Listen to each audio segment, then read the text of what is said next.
I'm Geoff Eido. Welcome to Lunacy, where we discern the sacred from the insane and admit that whether we like it or not, we are all profoundly affected by the cycles of the moon.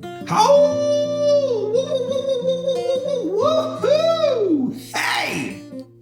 On today's episode, I interview my good friend, musician, entertainer, and activist Tony Lauria about the potential opening of this terrible gold mine by a Canadian company, Rise Gold, right under our feet here in Grass Valley, California. We talk in depth about the environmental costs of opening such a mine and the importance of embracing and recrafting our relationship to Mother Earth. Without whom, where would we be? Huh? We'd be space junk, yeah, right? Floating around like flippin' space junk, okay? For more information about the mine, please visit minewatchnc.org. That's minewatch, N as in Nevada, C as in county.org. Stick around at the end of the episode to see and or listen to my song about the mine, Wells Run Dry. Enjoy. So just to give you a little context on where I'm coming from, we moved up here from Los Angeles in December, and really that was because we wanted to get away from the whole rat race and out of the grid that is down there and the dynamics that exist in LA. I love you, LA, but I don't miss you very much. And we wanted to be close to nature.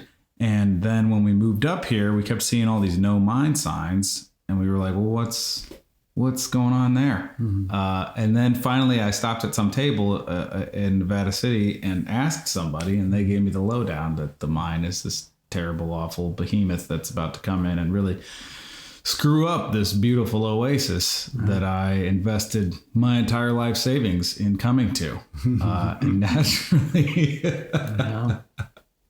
I got irate about that and really thought, well, what can I do about that? So for me, it's music. You know, you're a musician as well. So I wrote a song. I actually had the chorus, wells run dry and the people are thirsty. Wells run dry and the people awake. I had that back in LA, but I didn't know what it was about. I just knew I was going to have a well, it could run dry. And then once I heard about the mine, I was like, that's what this song is about. And I wrote the rest of the song, and we shot the video and did all of that. And really just, it's a huge effort on my part to defend something that I am really in love with, which is this land and this area, Grass Valley, Nevada City, rough and ready. Yeah. So just to kick it off, you know, what's your association with this area? How do you love this place? What's your history here? And how did finding out about the mine affect you? Yeah, good questions. Well, Wolf Creek, which is destined, if this mine was approved, to be the terminus for the massive amount of water that they would pump out daily from the mine operations. And yesterday, as I was walking there, it was very significant in terms of understanding the impact of what could happen and how such an increased amount of water flow, well, for the first 6 months, it's 4 million gallons a day, would put Wolf Creek at a flood stage, and it would completely scour the sides and the natural environment of that creek for as far as it runs. So coming back around to what you were saying is these waterways, we live next to a creek ourselves too. These waterways are always a significant part of nature. And I mean, nature is my religion. Of course, I am a recovering Catholic.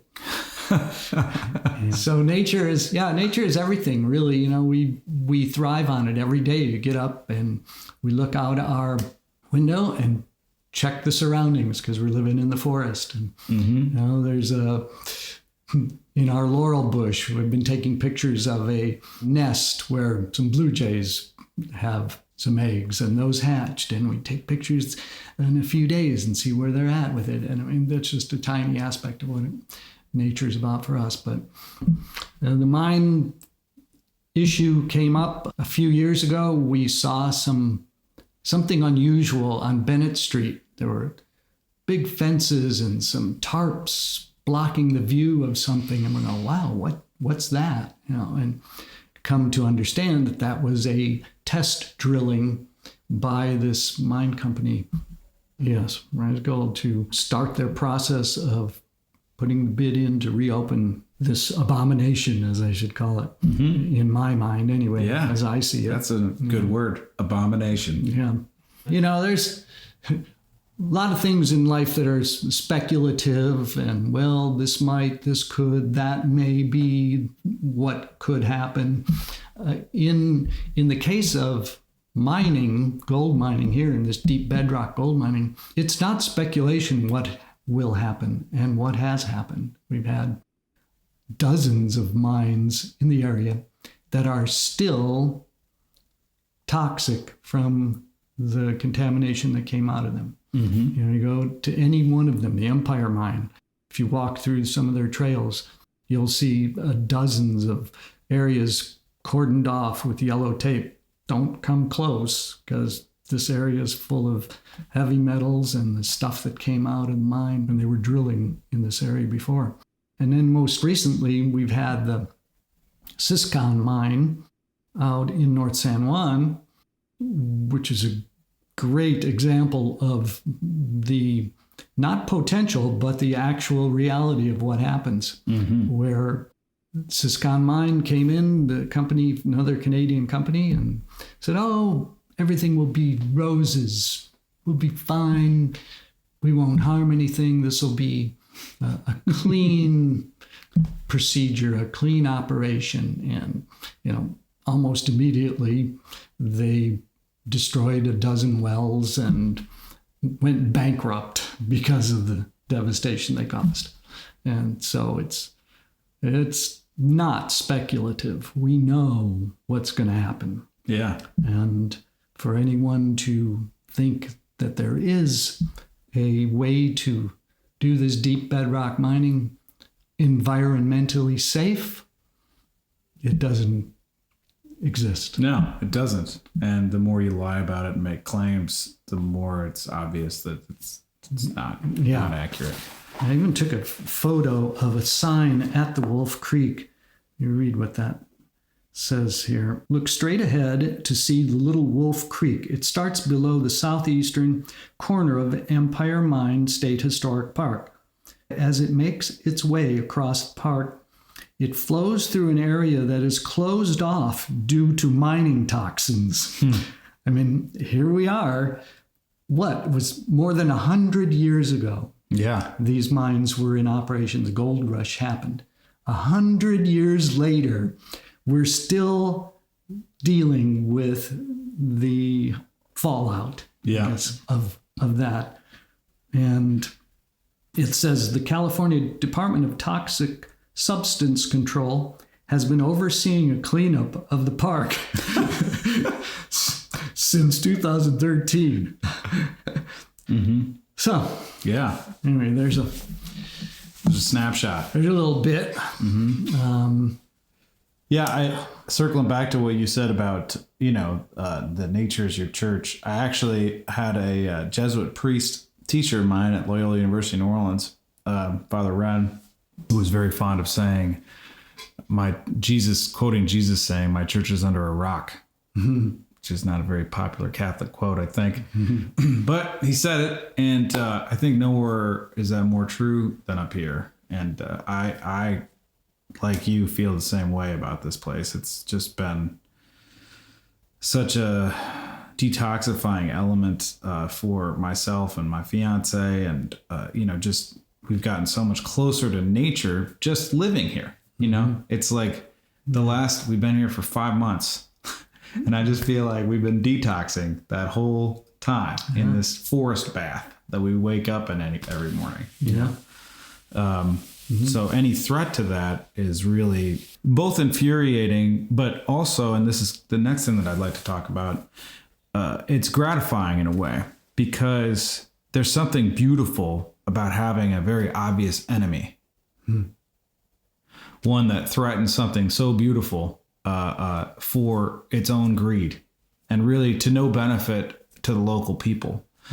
And so for me, even though obviously my initial reaction is anger, there is a a righteousness about it. And I don't mean that in a, any kind of a let's go kill people kind of a way. I mean that in terms of like in my heart, I feel the righteousness that it is to defend my home and my planet and this area from somebody who's really quite literally an invader. I mean, no offense to Canadians. My fiance is one. Okay. Yeah.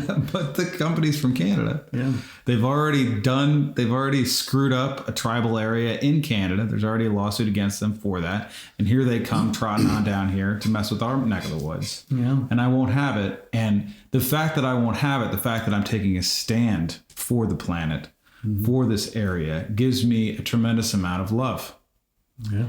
It gives me a tremendous amount of like peace in my heart. Like, okay, good. Now I got something to fight for, something worth fighting for, something that is righteous and true, that is this world and is life in general.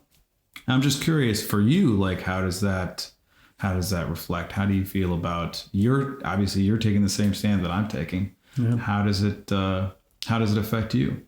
Yeah, well, it is to me an invasion. It is an invasion of my sacred space, I guess you call it, because that's what our home is.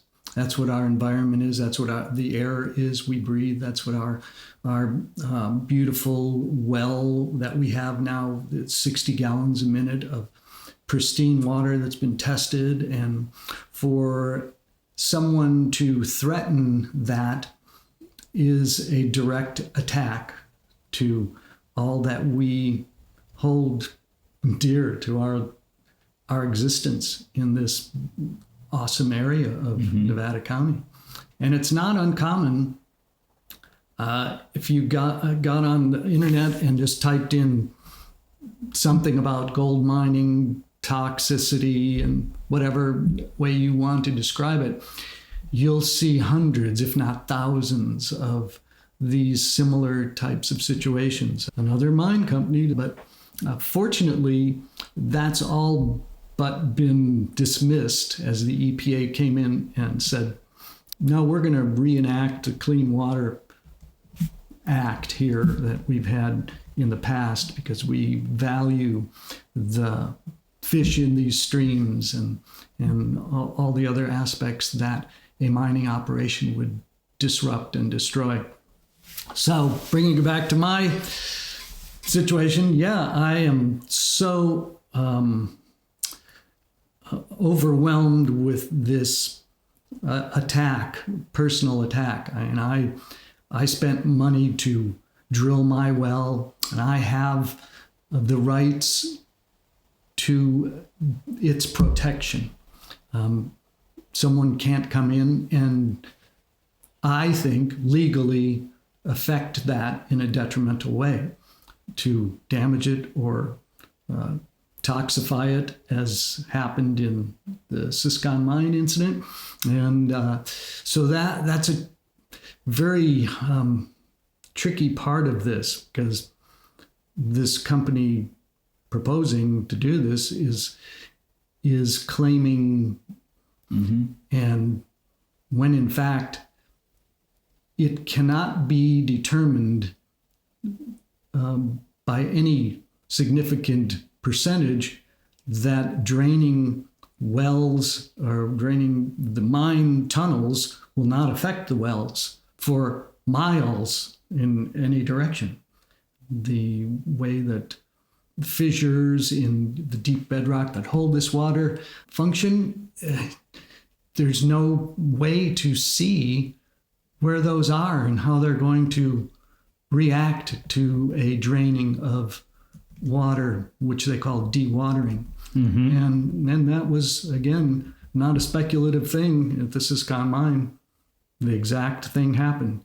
They started dewatering, drilling. They hit a major fracture that contained a lot of the water in that area. And as one of the guys homeowners in the documentary pointed out, he had a 60-gallon-a-minute well just like mine. He said, I went out there and heard this huge sucking noise.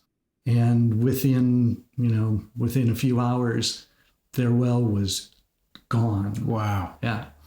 We're close. And it's scary. Yeah. You know? It's scary because if you think that the potential for your well to be drained and it's your only source of water, our nest egg in our house, which we've invested in over the years, would be worthless. Yeah. I mean, if you have a home with no water, well, then you could walk away. Yeah. Nobody's going to buy that house. No one's going to buy that. You can't place. survive on bottled water. Yeah. A lot of the reason that we moved up here, that we chose this house, was I took a glass and I filled it with water at that sink from the well water that's beneath this house. And I was like, this is the sweetest, most delicious water I've ever had. Yeah. It's awesome. And it comes from right underneath this area. Yeah. And it's not polluted with any chemicals and not treated with fluoride or anything that they need to treat it with. It doesn't go through that, doesn't have that metallic taste that your LA tap water has. So the threat to that, I mean, certainly that's what my song is about. You know, the wells run dry and the people are thirsty, the wells run dry and the people awake. Like the fact that we can, well, I think we're in a very unique position, you and I in the community here, to be able to see the writing on the wall ahead of time. Like, first of all, climate change is real. We are already at the effect of that. We're already at the effect of the fires that are in this area and the potential that are, you know, this whole thing could go up in smoke, you know, knock on wood, praise God, please save us from the fires, etc. Right. Great Spirit, protect us. Right. We've already got that. Yeah. That potential happening each summer now. With the drought. We've got a giant threat on our hands that we already have to deal with. And then add on to that something that no question in my mind would profoundly mess up the environment. Yeah. Being affected so much by this, on occasion, it'll be extremely stressful. And in fact, I wrote a letter to the editor about that. And I think the title was something like, here's an impact of the mine that's not been talked about. And it's the stress that we're all under facing this potential, proposal. Yeah. Totally. We, and not just myself, everyone around is dealing with the same thing, because all my neighbors don't have any other source of water other than their well. And it's extremely stressful for us to consider. Having seen what has happened with mines in the past, we know that it's likely we're going to see some problems. Yeah. How severe those will be, I don't know. But if there was any, in my mind, the way I look at things, if there was any chance that this proposal would be destroying, damaging wells, causing them to drain, or filling them with contaminants by a mining operation, that should be the indicator of no permit. Yeah. No build, no project. No effing way. Yeah. I mean, it would be like saying, okay, we might, cause your well to go dry. Yeah. Well, okay, then don't do it. Bye. There's no amount of jobs you can say that you're going to provide our county, or no amount of money you say you're going to bring into our county that can make up for the loss of that, for the residential community that has grown since mining, and that mine was closed over 70 years ago or something like that. Exactly. Since that time, hundreds, maybe 1,000 homes or more have been built, and people live in this area now. It is a fully residentially inhabited place. Yeah. There's zero upside that I can see. I mean, like you were saying, the jobs, I've heard anywhere from 300 to 600 jobs quoted by Rise Gold that they're going to supply here. Well, our unemployment rate is 3.7%, which means that there are more jobs than there are people. Yeah. I mean, Victoria's Organic Coffee House, one of my favorite spots, they were closed the other day because they didn't have enough people to work there. Yeah. So you're going to bring in a mining operation that requires people to work there that are skilled laborers. Nobody here has those skills because we haven't been mining for the last 50 years. So you're going to have to bring people in from elsewhere. Where are you going to put those people? You're going to have to create housing for them, which is going to create more of a housing crisis than we already have for the people who live here and are, living at a lower level of income and are renting places. Like, you're going to drive up those prices unnecessarily. There's just, I keep trying to look for, well, what's the upside? Maybe there's some kind of tax benefit. I don't even think there's much of that. And we don't need it. You know what I mean? It's maddening. Yeah. There could be such a better use of that property. Even now, without the mine there, the better use has been happening as a drop-off point for yard debris, slash and trees and stuff that, especially since the storm with all the downed limbs and slash from that storm and trees breaking, that's been an awesome place.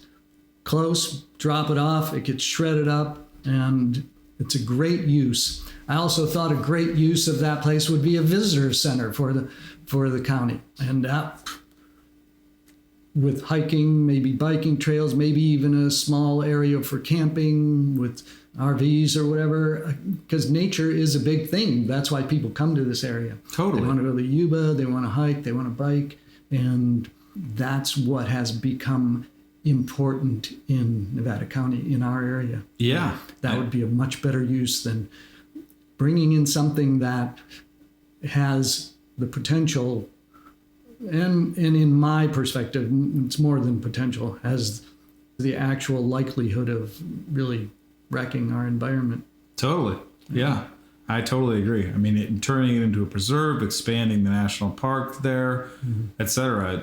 Even now, I think the last time we were protesting off of Brunswick, in the scene from my music video, you can see everybody's holding their waving signs. Well, right there. I do have to say, for me, it was incredibly gratifying showing up to the Planning Commission meeting that we went to. Right. That was fantastic. That was 400 people strong. Yeah. 400 people showed up. Yeah. And I don't know about you. I mean, I'm from Santa Monica. They play the Santa Monica City Council meetings on KCRW on like Monday nights or something. And if you want to either just get bored to death or laugh your butt off at the weirdness that people bring to these meetings, that's the time to tune in. Yeah. Whereas this meeting was the polar opposite. I mean, I couldn't believe it. Everybody showed up. They were rehearsed. They had their 3 minutes exactly. They brought incredibly intelligent, data-based arguments. Yeah. It was incredibly gratifying. I felt like after that meeting, I really personally felt, I mean, there was one guy that was for the mine, and it was the first guy. Right, and he didn't even say anything about mining gold. He said something to the effect of, there's tungsten down there, and we need to mine that tungsten so we can make tanks to go to war with Russia. Yeah, and gold is a great conductor of electricity, and doesn't matter if it gets wet, and we're about to World War III. Yeah, it was. I mean, So no offense to that guy, so but that not was a very good argument. And the rest, I mean, no one else. Everyone else was against it, and everyone else had really intelligent arguments. I mean, it wasn't. I was so moved and inspired, frankly, to be a part of this community and to get to know so many people as a result of listening to their claims and what they had to say, yourself included. I was impressed with all the educated professionals that spoke up. You know, the hydrologists, the biologists, the people that really know stuff. Yeah, You know, scientists. I'm just the homeowner going, this could wreck my world. Yeah. These guys are saying, hey, here's the data behind how and why it could wreck your world. Because these are the facts. So it's very irritating that something like this could go this far and threaten our way of life when it's so obvious from the dozens, if not more, of mines right in our general area that are still overflowing with this toxicity. I know I have friends that live right down the road off of Lost Lake Road. And there's a lake down there, and my friends say, oh, yeah, there's signs still up there. Don't touch the water. Yeah. And upstream, it was the lava cap mine. And for a few years, the Superfund projects, that was part of it. And they tried to abate and mitigate the problem, but they still haven't achieved that success in cleaning it up. Yeah, it's very hard to clean any of that stuff. Same with the existing mine site at the Idaho Maryland mine, that it is still a Superfund site that has existing toxicity there. Yeah. Just so contrary to what's obvious. Like, oh, do you want to reopen something that's already been causing stuff It's for already over 100 ruined years? our environment in the past. No, it would be such a step backwards. Yeah, and what's gratifying for me about it is to see that many people show up, to hear their incredibly intelligent arguments, to know that so many reports have been sent to the county supervisors about the draft environmental impact report that are so much more intelligently written than the impact report itself, gives me great hope that we will not let this pass. Yeah. And that's a big deal for me. What occurs to me is, we're finally at a point in this day and age where people are awake enough and aware enough that we will collectively take a stand, that we will say, no, you can't pollute our environment in such a terrible way. And that people are waking up and saying, absolutely not. No way, Jose. Go do something else. And I think, that was also like a big part of, for me, it's a big part of the song, because I feel like for me personally, this is where I make my stand. This is where I make my claim, The bridge of the song is, it's time to put the planet back to the place where it belongs. The sacred, righteous architect of each and every song. Take dominion, exploitation, and greed without remorse. Bring harmony and dignity and honoring our source. That to me is the stand that we are taking as a community. We're moving out of a paradigm that says this is our land and we will have and claim dominion over it and do whatever we can to get ahead and mine it for oil and minerals, et cetera, and pollute the environment and create greenhouse gases and not worry about a thing and trash it, to saying, no, this is the source of life itself. Yeah. Okay. And not only is it incredibly important to us as human beings and consciousness in general and our fellow beings, plants and animals, etc., but it's also really critically important to our spirituality. Like, nature is your church, and you're going to go spoil that, So I personally feel that, you and I are on the winning side of this battle, whatever it takes. Well, we've seen the things happen around this planet that some of us thought could never have happened. And in this situation, it's similar too. All right, on the outside, looking in, you take the 80-some potential impacts and all the destruction and damage that could occur from this. Common sense would say, that'll never happen. But there's no guarantees. Yeah. Especially when there's money to be made. Something about that overrides common sense. Yeah. Overrides decency, of caring for the earth, as you mentioned. That is the new paradigm that we have to embrace. Anywhere around the planet, you can see these things occurring that have been designed improperly. Yeah. The rainforest. Let's cut this diverse biodiversity down and plant one crop of palm oil. Come on. And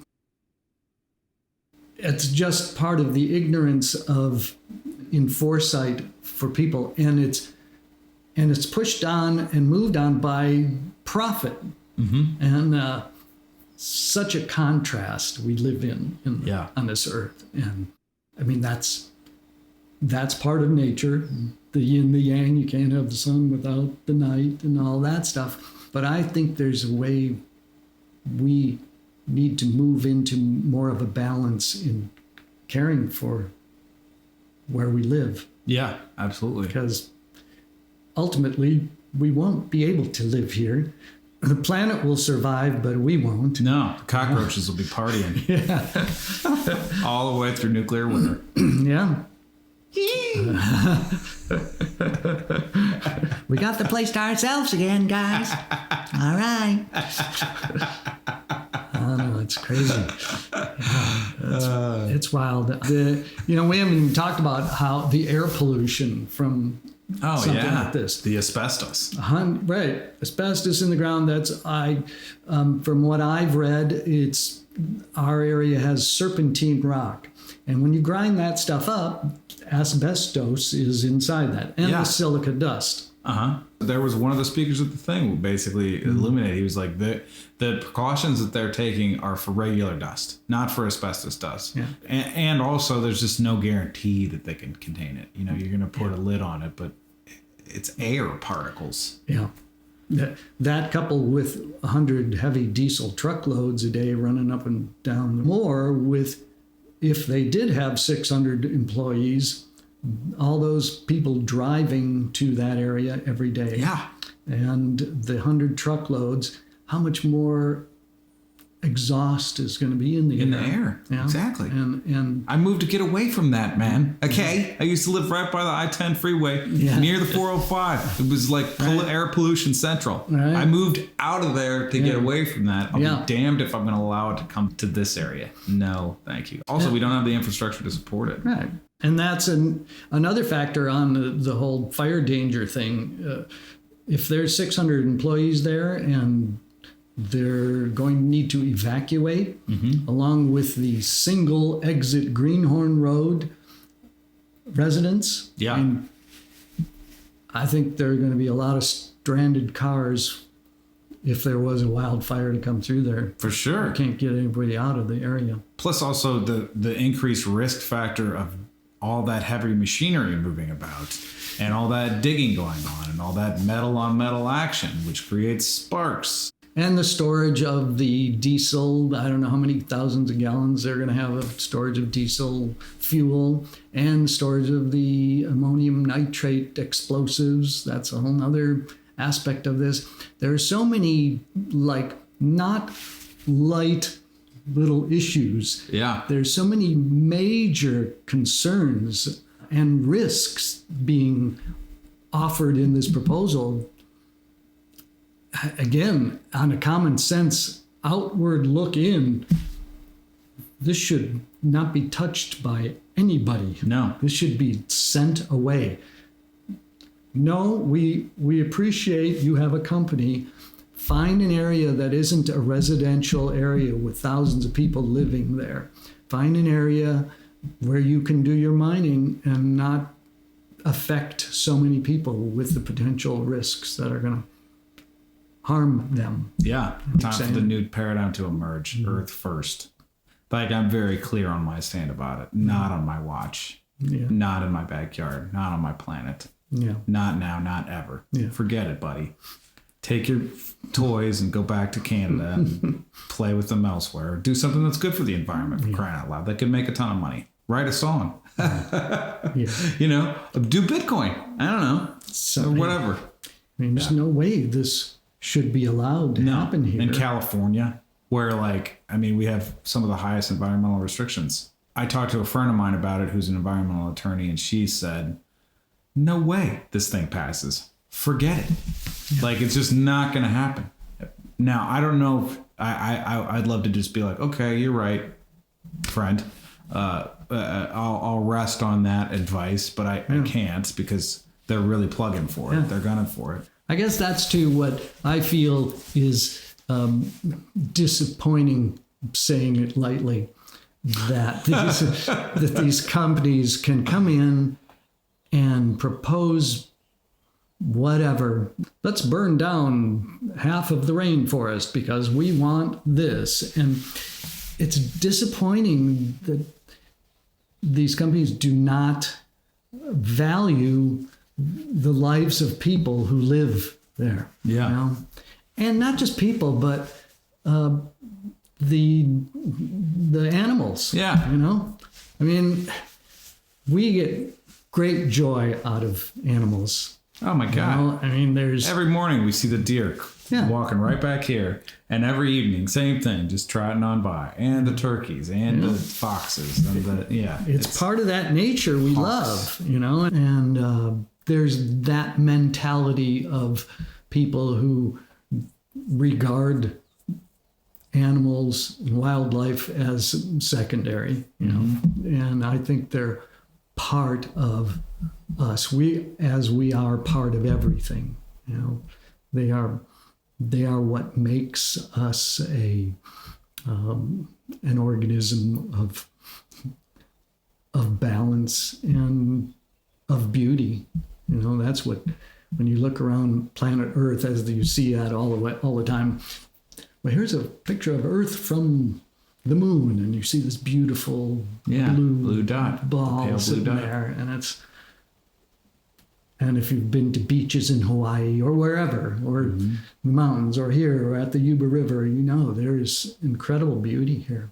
Yeah. And there are still, unfortunately, a lot of people in companies that don't regard that as a benefit or something that they should prioritize. Yeah, that's where the true gold lies, is in this beautiful nature that we have here, not deep in the ground.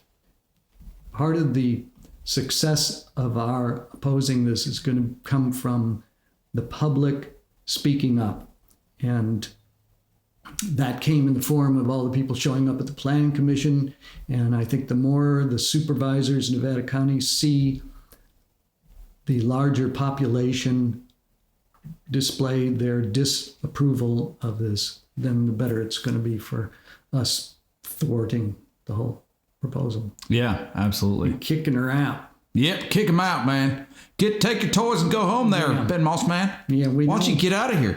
We just don't want you all here. You can skedaddle, man. You know what I mean? Get your buns, take your stuff, get on out of here, man. Go back to Canada, where you're from, and do whatever Canadians do, man. Why don't you go play hockey somewhere? All right? Take your stupid mining stuff and get it out of here, because we don't want you here, buddy. All right? Oh my gosh. All right, so I've been thinking about this because this is my attitude. So I'm going to watch this, and then we're each going to do our impression of Gandalf. Deal? Oh, well, sure, whatever. All right, here we go. You shall not pass! You shall not pass. We are the knights who say nee. You cannot pass. You shall not pass! It's been a real pleasure talking to you, Tony. Yeah, thanks for... So my guest is Tony Lauria, longtime resident of Grass Valley, musician extraordinaire, and a beautiful human. So. Yeah, well, thanks for having me and doing the work to make this known, as my ancestors would say. Because they're from Italy. From Italy. This is not going to have it happen here. No. Okay. By my good friend Kimberly Bridges, who does a great job.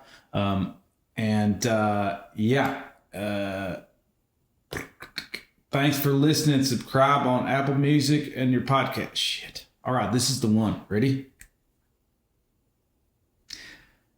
That brings us to the end of this episode of Lunacy. Thank you so much for listening. Special thanks to my good friend and comedic cohort, Tony Lauria. May we stop this mine in its tracks for good and forever. If you want to get involved, please visit mindwatchnc.org. That's mindwatch, N as in Nancy, C as in cow.org. Thank you again so much for listening. If you want to, please rate and review this podcast on Apple Podcasts. Tell Wells run dry and the people are thirsty. Wells run dry and the people awake. Wells run dry and the people are thirsty. Wells run dry and the people awake. You might say your mining claim is what everybody needs. Beneath your lying promises is the heart of your greed. We won't let you slip it into the ground beneath our feet.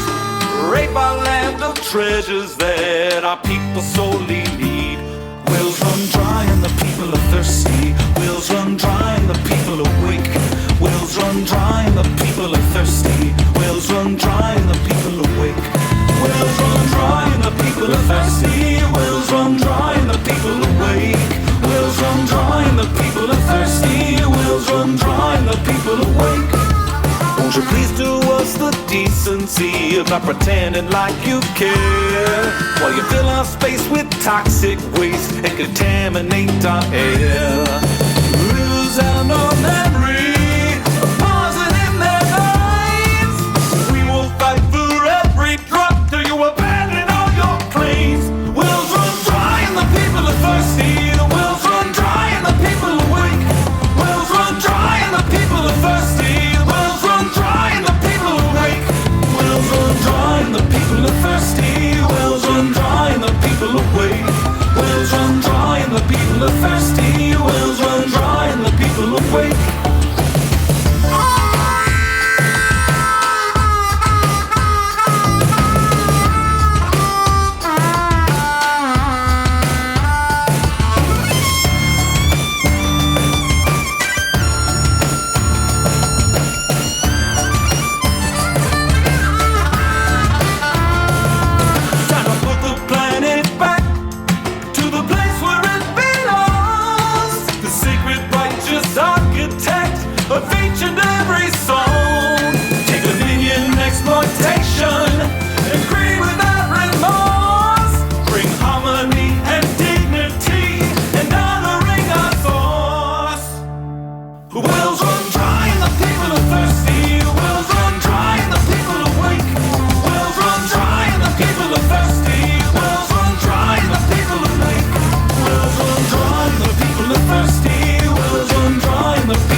Wells run dry and the people awake. Wells run dry and the people are thirsty. Wells run dry and the people awake.